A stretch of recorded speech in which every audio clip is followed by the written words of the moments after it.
Ziva. Halo. Wah, ternyata emang bener ya, suara kamu tuh sangat anak-anak sekali gitu. Belum mulai live sempat cek-cek Google dulu kan, kayak Ziva nih kayak gimana sih? Pas awal-awal audisi kan kamu sempat dibilang kok kayaknya usianya kayak 12 tahun ya gitu, padahal udah 18 gitu kan. Ternyata pas ketemu dan dengerin suaranya langsung, oh bener juga ya, ternyata masih sangat terasa anak-anak gitu. Oh, terima kasih deh kalau gitu aku anggap sebagai pujian ya, Kak. Iya, karena jadi selalu ini ya, selalu awet muda gitu kan kesannya. Tapi kamu masih 18 juga sih ya, masih By the way, ya, tahun ini. oh, Mm-mm. 19 ya. Oh iya iya benar benar benar. Terus lagi sibuk apa nih sekarang selama pandemi dan nggak boleh kemana-mana ini? Ya, biasanya paling di rumah aja.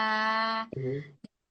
Lagi ada project buat bikin single dan kemarin aku baru rekaman, jadi keluar Hmm, deh. oke Iya sih. oke. Mm-mm. Sekarang di Jakarta berarti. Sebenarnya di Jakarta enggak juga. Jadi rumahku tuh gimana ya? Aku bingung perbatasan antara Bogor sama Bekasi. Dekatnya sama Bekasi, Oke, Bogor. oke oke. Tapi Jadi masih daerah-daerah Jabodetabek lah ya. ya, Ya oke oke. Terus berarti ini single yang baru sama Arsy Widianto. kebetulan bukan sama Kak Arsinya, tapi Oh sama oke. Sama jadi lagunya ini yang ngarang bapaknya. Jadi aku hmm, nyanyi kok aja gitu.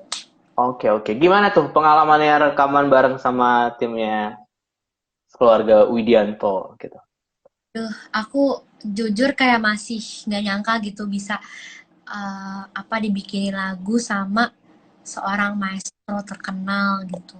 Mhm, Project kan bisa berkolaborasi dan itu suatu hal yang uh, nggak apa ya, nggak semua orang gitu, dan aku betul. merasa senang bisa menjadi bagian dari orang-orang yang bisa merasakan dibikin lagu sama Mas Yofi.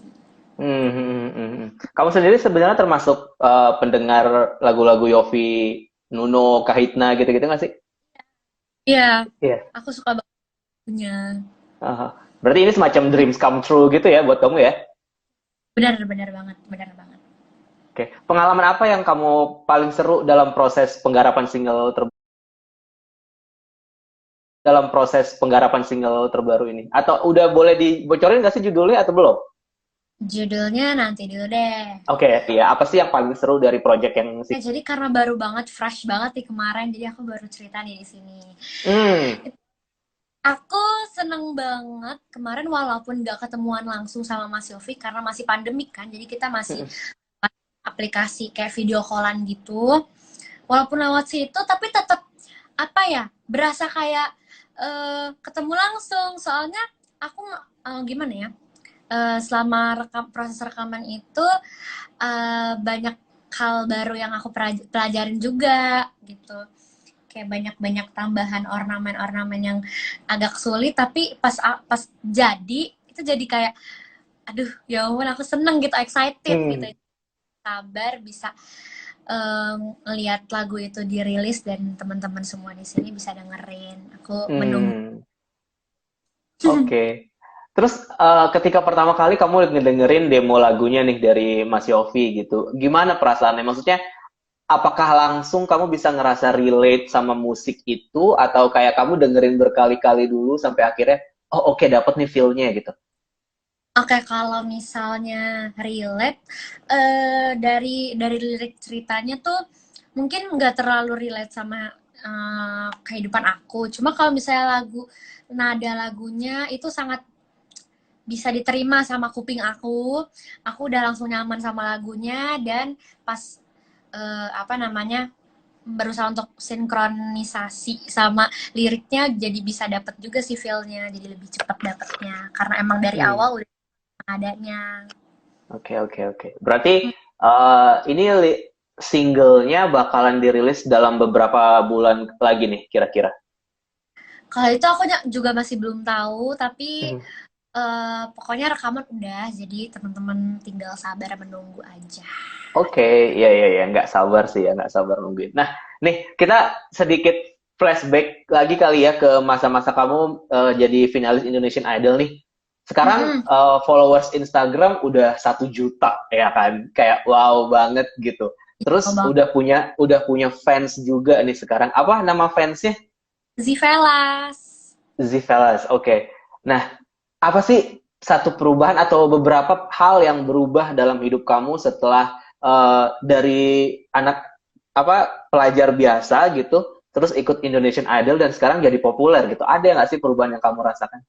Banyak banget pastinya, soalnya udah jadi dikenal kan sama banyak orang.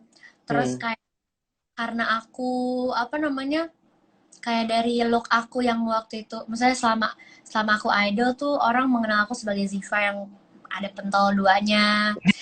Iya. Biasanya tuh orang kayak sampai sekarang pun masih suka kayak ngetek aku kalau misalnya mereka lagi kayak gitu, lagi rambutnya kayak gitu pasti ngetek aku biar kayak Ziva kayak gitu-gitu. Aduh, lucu banget sih teman-teman semua di sini. Terus sebenarnya kalau untuk rambut cepol dua itu yang katanya onde-onde lah, apa pentol itu Iya. waktu waktu audisi tuh apa sih yang bikin kamu kepikiran kayak oke rambut gue mau diginiin deh gitu? Nah, jadi sebenarnya aku tuh dari tahun 2000 berapa ya? 2016 itu tuh aku emang suka cover kan di Instagram. Terus sama cover itu aku menemukan kayak suatu saat aku kayak iseng deh mau kuncer dua gitu kayak, terus pas aku lihat boleh juga nih kok jadi lebih pede ya nyanyinya. Terus akhirnya aku kayak ya udah deh aku coba kayak gini terus, dan akhirnya orang-orang juga yang ngelihat aku di Instagram, oh si Frank ini yang ini. Terus akhirnya pas ada audisi Indonesian Idol aku pakai si pentol dua ini deh, karena aku kalau nyanyi jadi terbiasa juga kencir dua gitu. Gitu. Jadi berasa udah ada identitas sendiri juga ya, karena pada akhirnya orang-orang jadi ngikutin dan identik langsung sama kamu gitu kan ya. Betul banget. Padahal sebelumnya udah ada Sailor Moon gitu yang punya pentol dua juga, tapi orang-orang mikirnya malah Ziva gitu kan. Ya makanya. Iya, iya, iya, iya. Oke, oke. Menarik juga sih. Ini udah banyak juga fans-fans kamu yang udah nungguin kamu dari tadi live di sini. Mungkin bisa disapa dulu fans-fans yang udah nonton malam hari ini. Mm-mm. Hai Zivelas, gimana kabarnya dari tadi pagi sampai udah buka kan nih, gimana puasanya, pada lancar kan? Iya, tadi ada yang bilang datang dari Papua, terus muji kamu cantik segala macam. Makasih banyak. Nih, kalau misalnya kamu disuruh diminta nyanyi sedikit buat fans kamu, lagu apa aja boleh nggak? Oh boleh.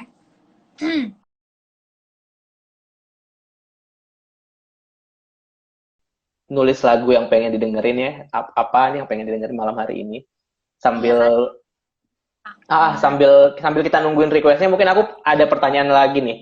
Apa Eh, tuh? ikut Indonesian Idol gitu kan, kita tahu nih nggak semua finalis Indonesian Idol itu pada akhirnya bisa terus eksis gitu ya di industri musik gitu. Mm-mm. Kalau kamu sendiri apa yang pada akhirnya kamu persiapkan setelah kamu jadi top 3 finalis gitu? Kemudian untuk meniti karir bermusik kamu apa aja sih yang udah kamu siapkan setelah Indonesian Idol? Yang pastinya nih kan lagi bikin single. Nah, semoga nih kalau misalnya single aku udah keluar, bisa banyak teman-teman di sini eh, dan di luar sana, pokoknya teman-teman yang mendengarkan itu suka, semoga bisa diterima di masyarakat. Yang pertama itu dulu, aku berusaha untuk berkarya dulu yang banyak. Nanti urusan apa namanya disukain atau enggaknya sebenarnya itu adalah harapan aja. Tapi pokoknya aku mau melakukan yang terbaik dulu deh. Bener-bener. Hmm, Ini udah gitu. beberapa nulis requestnya juga. Ada yang tadi bilang Havana, terus Listen, terus Hello. Udah banyak Wah, banget bisa dipilih kali tuh. Kamu mau nyanyi lagu apa? Stand Up for Love mungkin? oh iya boleh boleh boleh boleh.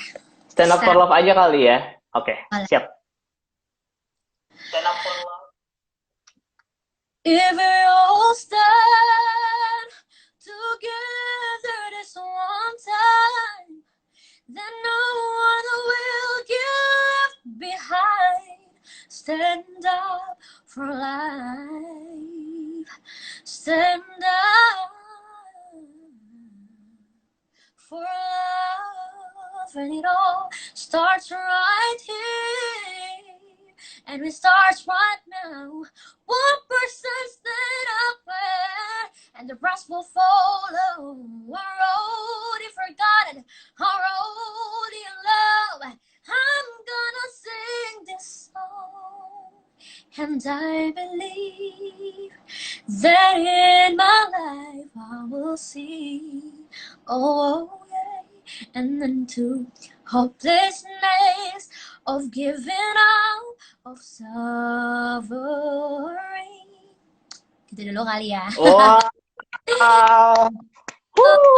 keren banget, keren banget, keren banget. Kamu dari umur berapa sih udah suka nyanyi gitu sih? Kalau yang difokusinnya itu sekitar umur 12-an, Kak. Hmm. Tapi kalau yang emang suka aja tuh dari umur 3. Dan kenapa pada akhirnya kamu memutuskan untuk ikut Indonesian Idol gitu? Nah itu jadi awalnya ya emang dari kecil banget aku tuh memang anaknya agak gampang terpengaruh ya. Jadi mama aku emang suka bilang gini kayak, Ade tuh bisa nyanyi gitu, kayak dikasih positive vibes kalau misalnya aku bisa nyanyi, aku bisa olahraga gini-gini. Terus akhirnya emang iya ya. Terus aku kayak, yaudah deh aku mau jadi penyanyi gitu. Dan itu tuh keren dari aku masa kecil sampai aku udah gede pun aku masih tetap pengen jadi penyanyi sampai akhirnya umur aku bisa ngikutin Indonesian Idol, kenapa tidak? Jadi ya udah aku ikutin. Iya, Gitu. iya, iya. Kamu merasa apa perjuangan yang paling terasa ketika ikut Indonesian Idol itu apa sih sampai akhirnya jadi top 3 gitu? Perjuangannya itu mungkin ini terdengar sepele, tapi sangat-sangat apa ya? Kalau untuk aku itu lumayan lah ya, lumayan berat gitu. Aku tuh bukan tipe anak yang jauh dari keluarga. Jadi aku tuh selalu apa sama keluarga gitu. Dan itu waktu aku ikut Indonesian Idol, kan dipisahkan. Maksudnya kita berbulan-bulan nggak ketemu keluarga, nggak pulang ke rumah. Pokoknya bener-bener ya udah di karantina aja terus. Akhirnya aku nemu titik di mana, aduh aku mau pulang gitu. Aku tuh kangen, aku pengen pengen balik lagi ngelakuin hal-hal yang biasa aku lakuin di rumah. Aku kangen mama, aku kangen papa, kangen kakakku, kayak aku butuh support dari mereka yang nggak cuma, jadi emang setiap setiap hari Sabtu itu ada namanya family visit sama karantina, tapi kayaknya tuh satu kali itu pun kurang kurang cukup untuk bisa dapetin energi dari mereka lagi gitu loh. Yeah. Karena gak selalu juga, bahkan dalam 1 bulan itu bisa cuma 1 kali doang ketemu. Jadi kayak gimana nih nyari energi lagi biar semangat lagi gitu. Terus ya itulah jadinya kayak itu titik down aku tuh di situ pas awal tahun ini. Dan apa yang pada akhirnya menguatkan kamu bahwa oke, ini adalah proses gitu, ini cuman sementara gitu, dan setelah ini berlalu itu tuh akan indah pada waktunya gitu. Apa sih yang membuat kamu jadi yakin bakal ya gue harus survive nih di sini? Aku ingat sama Zivelas sama keluarga aku yang bener-bener selalu ada semangatin aku, kayak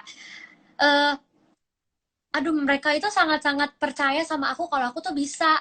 Jadi kenapa aku sendiri merasa nggak bisa kalau orang-orang di sekeliling aku tuh malah yang support aku untuk lu bisa Ziv gitu. Kayak Zivelas ini tuh bener-bener aduh ya ampun, mereka tuh ngasih Kekuatan terbesar lah ya bisa dibilang ya. buat aku gitu, kayak mereka tuh salah satu apa teman-teman yang sangat-sangat penting juga untuk aku berjuang sama di Indonesian Idol. Iya, iya, iya, iya. Apa Bener-bener. namanya? Iya, support dari mereka tuh sangat-sangat berarti. Hmm. Dan berarti kalau bisa dibilang nih sekarang udah selama beberapa bulan mereka cukup memberikan positive vibes juga ke kamu ya untuk terus berkarya ya. Banget banget banget. Iya. Mereka juga tahu di saat aku down tuh mereka tahu gitu loh kayak nih Mm-mm. orang pada tahu dari mana sih aku ngedown kok bisa-bisanya gitu. Kayak Iya, iya. tingnya sendiri mereka. Oke. Terus sekarang kesibukannya apakah masih kuliah atau pada akhirnya kuliahnya entar dulu mau fokus ke karir dulu atau gimana? Karena kebetulan kan aku ikut Indonesian Idol ini bertepatan sama aku baru mulai kuliah. Aku baru 1 bulan kuliah, ikut Indonesian Idol, akhirnya kayak ya udah deh aku cuti dulu gitu. Terus Hmm. kebetulan dosen apa namanya pihak kampusnya juga yang support aku, jadi aku ikut dulu fokus nih di Indonesian Idol, terus ternyata bener aku dikasih kepercayaan dan dapet akhirnya sampai di top 3 ini gitu. Dan kalau misalnya untuk sekarang, mungkin aku mau berusaha untuk membarengi ya antara karir sama pendidikan juga semoga bisa berjalan seiringan gitu. Hmm. Nah, Mm-mm. ini untuk yang single sama Yovie Widianto, ini sebenarnya single pertama atau udah ada single sebelumnya sih sebenarnya? Nah jadi ini masih belum tahu tapi udah nabung gitu loh, dia nabung untuk Oh, oh, iya, iya, iya. Oke, oke. jadi tinggal Ah, yang keluar. siap, siap. Berarti nanti bisa juga persiapan untuk album sekalian ya? Amin, amin, amin. Semoga single 5 dulu. Nanti kalau misalnya udah banyak lagu-lagu dan karya-karya aku yang disukain sama teman-teman, nanti bakal ada album. Amin. Amin, amin, amin. Nah, aku pengen tahu deh, ini kan selama kamu udah bisa dibilang ya jadi artis lah ya sekarang gitu ya. Iya. Uh, ya kan? Kita kalau misalkan kita lihat gitu di TV, di di portal-portal berita, itu kayaknya dunia selebriti itu nggak selalu happy gitu kan. Pasti ada aja hal-hal yang pada akhirnya membuat mungkin kamu sebagai seorang manusia gitu ya ngerasa kayak aduh kok gini banget gitu.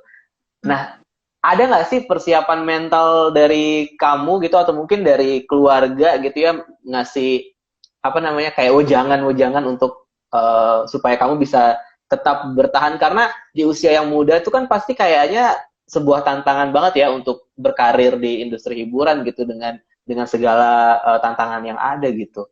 Ada nggak sih wejangan-wejangan dari papa, mama atau kakak untuk karir kamu gitu?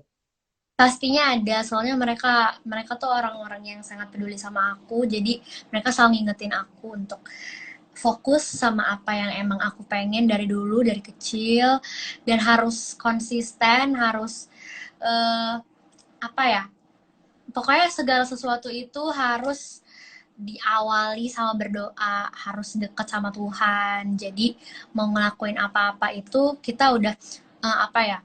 Paling nggak kita udah eh, apa ya? Udah ngobrol gitu sama Tuhan, kayak pasti bakalan dijawab juga sama Tuhan kan.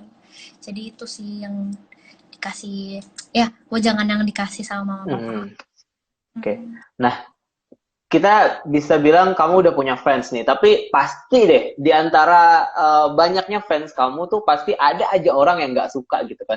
Dan itu juga salah satu tantangan jadi selebriti gitu ya, jadi artis bisa dibilang gitu.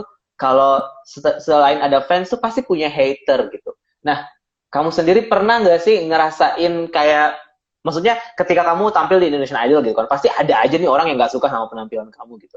Tapi ketika mereka nggak suka, itu mereka ngomong nggak sih kayak komentar ke postingan Instagram atau DM ke Instagram kayak apaan sih lu gue nggak suka ini kayak gitu tuh ada nggak sih hater-hater yang kayak gitu iseng masuk ke DM kamu? Pasti ada, pasti ada. Tapi balik lagi karena aku mau berpegang teguh sama apa yang aku pengen dari dulu. Aku mau jadi penyanyi, aku udah tahu konsekuensinya apa. Jadinya ya udah, kalau misalnya ada yang komen hate kayak gitu, aku berusaha untuk ngambil positifnya dari apa yang mereka kasih tahu. Mungkin mereka nggak suka ini. Terus ya udah aku berusaha untuk eh, oh mungkin ada benernya juga di mereka gitu. Jadi aku juga harus introspeksi diri kan. Mhm. Ya, Oke. eh, Tapi nggak terlalu, maksudnya apakah kamu termasuk orang yang sangat memikirkan komentar negatif atau kamu memang sepositif itu kayak ya udah terima aja, ambil masukannya, tapi yang negatifnya dibuang. Apakah kamu adalah orang yang sepositif itu atau ya pernah juga down gitu ngedengerin hal-hal negatif dari netizen? aku berusaha sepositif itu, walaupun pastinya juga kalau ngebaca nggak sengaja pasti kayak nyes Iya, iya, juga iya, iya. baca tuh. Aku langsung kayak aku tahu diri aku nih kalau misalnya aku mulai nggak, misalnya aku mulai kayak jadi ngedown gitu, aku berusaha untuk nggak mau inget-inget lagi, aku nyari hal lain yang bisa bikin aku seneng lagi gitu. Hmm, hmm, hmm. Ih, Iya, iya, iya. hmm, Terus ini ada pertanyaan juga dan juga tadi aku sering lihat di bawah-bawah yang teman-teman fans kamu juga komentar mhm. tentang kumis kamu nih. Aduh, ya ampun. Gimana? Maksudnya itu malah jadi bikin kamu jadi percaya diri atau malah jadi nggak pedean sih sebenarnya dengan punya kumis? Gimana ya? Aku tuh dulu kayaknya aku nggak berkumis ini deh. Terus aku juga bingung kenapa tiba-tiba berkumis. Terus aku kayak kadang kalau misalnya lagi ngaca tuh kayak notice sendiri gitu loh. Kok aku berkumis? Terus jadi banyak yang ngeliat. Oh ya Ziva kok berkumis, berkumis. Terus jadi ya gimana? Aku gimana ya? Aku sempet kayak aduh aku pengen cukur aja deh, pengen cukur biar nggak ada yang komen-komen lagi. Tapi gimana aku kayak males juga. Lama-lama kayak udahlah, ya udahlah gitu aja gitu. Iya, terus juga tadi aku lihat ada komentar kayak katanya malah kelihatan tambah cantik. Terus juga jadi kayak apa ya? Cewek-cewek berkumis di luaran sana jadi kayak bisa relate sama kamu gitu loh. Maksudnya kayak oh ya udah Ziva aja berkumis gitu kan. Kenapa gue juga harus nggak pede gitu? Mungkin itu kali ya pesan positif yang bisa kamu tampilkan ya. Aduh, semoga aja banyak yang kayak gitu ya. Aku jadi seneng kayak gitu. Iya, iya. Kalau kalian juga kayak gitu. Iya katanya nggak usah dicukur kayak gitu-gitu. Jadi ya pede aja sih maksudnya. Ya aja, pede Oke. aja. Nah, Mm-mm. aku nggak tahu sih apakah sekarang kamu masih merasakan merasakan apa namanya atau masih sering mendengar gitu ya omongan dari orang-orang kok kayaknya Ziva tuh masih bocah banget ya gitu padahal udah 19 gitu. Nah, kamu sendiri sebenarnya apakah memang orangnya secara personal, secara pribadi gitu ya, apakah memang kekanak-kanakan atau iya Ziva tuh emang seceria ini gitu? Kamu ngerasa seperti apa sih sebenarnya? Jadi, aku mau menjelaskan sedikit tentang diri aku, asik. Aku tuh emang dari kecil itu nggak bisa diem, kayak pecicilan gitu. Kalau misalnya harus diemnya tuh kayak cuma kalau tidur gitu. Dan karena aku ekstrovert, jadi aku mendapatkan energi tuh dari orang-orang banyak gitu. Jadi kalau misalnya ada banyak orang, itu biasanya nggak tahu kenapa kayak energi aku tuh kok jadi bertambah gitu. Jadi semakin banyak orang, semakinlah aku pecicilan. Jadi semakin aku seneng juga. Cuma aku juga bisa mengontrol semua itu gitu. Kayak mungkin karena sudah menjalankan kehidupan selama 19 tahun, jadi aku udah ya aku bisa mengenal orang-orang juga yang misalnya nggak suka kalau aku pecicilan gitu, dan aku bisa menempatkan diri gitu. Jadi Hmm. ya soal eh anak-anakan ya mungkin teman-teman semua yang ada di sini masih ada jiwa kekanakannya gitu. Cuma kalau kalian mungkin nggak begitu memperlihatkan. Nah, kalau aku karena terlalu excited jadinya kayak keluar dengan sendirinya gitu. Iya. Tapi nggak Ya, apa-apa sih, menurut aku itu jadi pesona tersendiri dan kayak apa ya, mungkin Ziva bisa dibilang jadi happy virus buat orang-orang gitu kali ya, karena vibe-nya kayak selalu ceria dan happy gitu. Maksudnya orang-orang yang nonton sekarang mungkin juga, aku yakin tiba-tiba bakal senyum-senyum sendiri gitu loh, kayak ngelihat kamu ya kayak, ini kok anaknya heboh banget ya kayaknya gitu. amin semoga kayak gitu, amin amin. Iya, iya, iya. Iya. Oke, ini aku kepo ya. Mungkin mungkin ini fans kamu bakalan banyak yang nggak suka mendengarkan pertanyaan ini. Tapi aku sedikit pengen tahu sebenarnya Ziva tuh udah punya pacar belum sih? Apa? Aduh, pacar ya. Gimana ini jawabnya? Jawab nggak nih? Kalau nggak dijawab juga nggak apa-apa, cuman kepo aja. Kok ya, aduh gimana dong? Aku lagi fokus sama teman-teman Zivelas. Oke oke oke lah. Mungkin mungkin nggak dijawab juga nggak apa-apa. Tapi kalau misalnya dulu waktu belum jadi penyanyi nih, waktu belum ikut Indonesian Idol gitu, Mm-mm. sering banyak digodain kakak kelas gitu nggak sih? Aduh, sebelum idol. Sebelum idol ya? Hmm, Sebelum idol pernah. pastilah ya, pastilah ya. Pasti kamu kayaknya tipikal anak-anak populer di SMA gitu kan? Aduh. Kocak banget sih pas SMA. Aduh, ini kocak banget. Jadi aku tuh gini. Nah, di situ tuh waktu aku SMP mau ke SMA, itu aku belajar banyak hal yang bisa bikin aku bisa mengontrol eh, kepecicilan aku itu dan ke apa sih kesupelan aku. Nah, jadi ada kenangan buruk sama SMP dan akhirnya aku berusaha untuk menutup diri gitu di SMA. Terus akhirnya aku kayak berusaha semoga nggak banyak yang kenal sama aku nih, teman-teman kelas aja yang kenal gitu. Terus pas akhirnya aku masuk untuk ospek, aku nggak tahu gimana caranya tiba-tiba kakak kelas gitu udah pada tahu nama aku, jadi aku pulang sekolah dipanggil-panggilin, didada-dadain, Zif, ini orang tahu aku dari mana gitu loh. Kok bingung. Oke oke. Berarti termasuk sering dimodusin juga ya kan? Maksudnya pas mos aja tiba-tiba udah ada yang kenal gitu. Padahal niatnya kayak semoga nggak ada yang tahu gue, semoga nggak ada yang tahu gue. Tapi akhirnya orang-orang jadi tahu gitu ya. Ya makanya aku berusaha untuk nggak menonjol gitu loh, kayak nggak usah yang terlalu, misalnya kan aku suka nyanyi juga. Nah, karena dari awal banget kan siapa tahu dari aku belum ngasih tahu kalau aku bisa nyanyi gitu, orang-orang nggak usah ada yang tahu dulu lah gitu. Ya.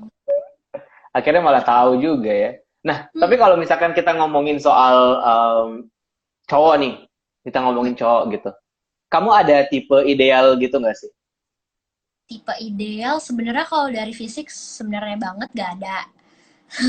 Jadi aku melihatnya lebih ke sosok laki-laki yang pertama harus satu agama, kayak satu iman. Nah, yang kedua itu sayang sama keluarga, family man. Udah sih itu aja. Dan ya sih biasanya gitu. Ya gitu aja sih. Oke.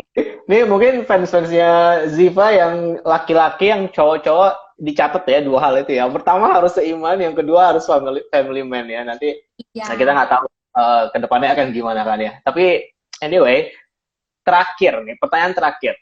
Kamu Mm-mm. pernah punya pengalaman yang sedih nggak sih sama cowok kayak pernah dibikin nangis atau patah hati banget gitu? Pernah, tapi ini bukan sama pasangan gitu ya. Ini tuh Hmm. lebih kayak aku tuh sebenarnya bukan orang yang selalu masukin kata-kata orang ke dalam hati gitu. Tapi nggak tahu kenapa nih ya, waktu SMA aku punya teman aku ini tuh ngatain aku dari segi fisik, dan itu tuh kayak Hmm. banget, kayak dia body shaming aku, dan itu kayak kok sakit banget ya. Ya gitu deh, walaupun aku tahu kebenarannya adalah seperti apa yang dia bilang gitu, kayak aku kecil, tapi dia ngomongnya bukan kecil sih, kayak ya gitulah pokoknya. Iya. Dia ya gitu. Aku nggak menyalahkan, eh, aku nggak gimana ya, dia bener aja gitu, tapi tidak seharusnya dia ngomong dengan bahasa yang agak kasar gitu. Terus mungkin saatnya juga aku lagi nggak mood juga, sampai akhirnya aku jadi kayak baper sendiri gitu deh. Hmm. Tapi sekarang anyway, semua orang suka dengan keimutan kamu dan segalanya tentang kamu. Jadi kayak, yeah, you eat that gitu kan. Oke, Ziva, thank you banget atas waktunya malam hari ini ya. Ya, thank you juga Karon. Hmm, udah mau live di sini bareng sama Detikom. Mungkin terakhir karena tadi ada beberapa teman yang mungkin belum bergabung ketika kita udah kamu sudah tadi nyanyi. Mungkin ada satu lagu yang mungkin kamu pengen nyanyiin buat fans kamu juga terakhir. Oke, boleh. Oke. Ini lagu dari Kak Marcel, judulnya Takkan Terganti. Meski waktu datang dan berlalu sampai kau tiada bertahan, semua takkan mampu mengubahku. Hanyalah kau yang ada di relangku. Hanya dirimu mampu membuatku jatuh dan mencinta. Kau bukan hanya sekedar indah, kau tak akan terganti. Wah, thank you banget Ziva atas waktunya malam hari ini. Kapan-kapan kita ketemu live lagi ya. Siap, oke. Ya, thank you. Thank you Ziva, sehat juga. Buat teman-teman Detikers yang ketinggalan live-nya, nanti bisa nonton lagi siaran ulangnya di detik.com, di Instatalk. Jadi, pasti bisa dengerin Ziva nyanyi. Tadi udah nyanyi 2 lagu ya. Ziva, thank you banget ya. Thank you lagi, thank you. Thank you. Dadah semuanya. Dadah semuanya, thank you. Oke, terima kasih banyak buat Detikers yang udah nonton malam hari ini. Sampai ketemu lagi.